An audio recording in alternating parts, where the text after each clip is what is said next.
ఉండొచ్చు. ఈరోజు గడిచేలోపు మన ముందు ఓ విపరీతమైన పరిస్థితి ఉండొచ్చు.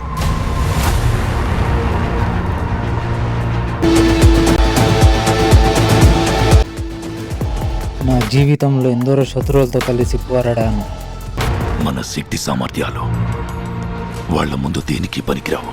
అయినా వాళ్ళు చనిపోయారు. వాళ్ళ మరణానికి కారణమైన శత్రువులు, ప్రమాదాలు నన్ను పెద్దగా భయపెట్టలేదు. కానీ ఇది